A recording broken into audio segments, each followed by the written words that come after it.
The importance of Christianity in the Byzantine Empire. The Byzantine Empire dates back from 330 to 1453 CE. Byzantium began as a small town in Bosphorus. Byzantium was renamed Constantinople by Emperor Constantine in 330 CE. The spread of Christianity throughout the Hellenistic world was because of Paul of Tarsus. He went through a series of journeys traveling throughout the Hellenistic world, preaching that Jesus had made a new covenant between God and humanity, meaning the old covenant between God and the Jews was no longer applied.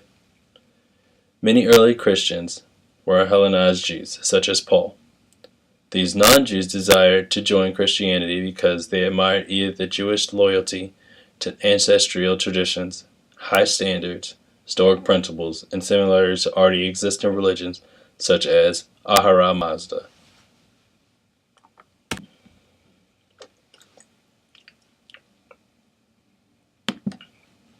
Alongside Paul and Jesus, St. Augustine is considered one of the greatest of all Christian founders. While he struggled with the paradoxes of Christianity, such as humans being inherently evil, how could they be creatures of God who is inherently good? He traced the origin of humanity's evil back to the Garden of Eden, and that man can only be saved from their sins by Jesus and the mercy of God.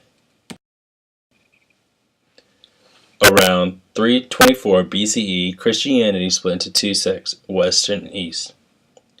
Both sides of Christianity follow the teachings of the Bible and Jesus. However, Christianity was split into two orthodoxies, Western and Eastern. One of the key differences between Western and Eastern orthodoxies was the Pope.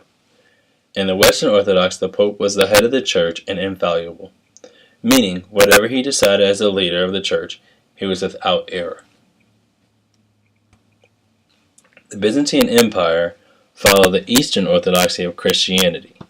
The Eastern Orthodox did not see the Pope as an ultimate authority figure. Instead, they saw him as a religious leader called a patriarch. They believed him to be just a man and in turn fallible, meaning with error. Doctrine disputes had the potential to undermine the empire. Many Christians believed that the God encompassed a Trinity Father, Son, and Holy Spirit. However, Christians influenced by Neoplatonism believed Jesus was not equal to God but part of his creation and shared his divinity.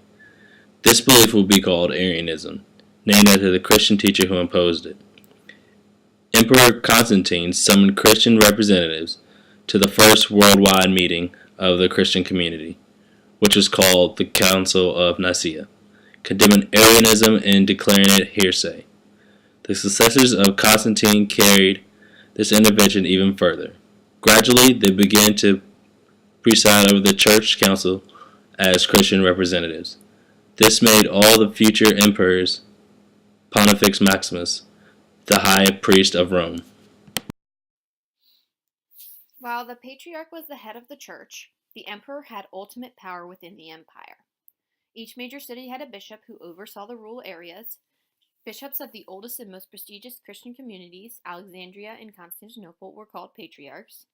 Rome's bishop enjoyed some political advantages and freedoms over other patriarchs because he didn't deal directly with the emperor.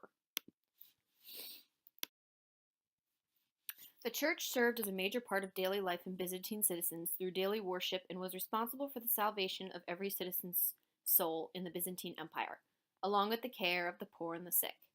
In turn, the empire was responsible for their lives and welfare. One could say they were two sides of the same coin or two horses pulling the same chariot. They must work together so the empire as a whole can function.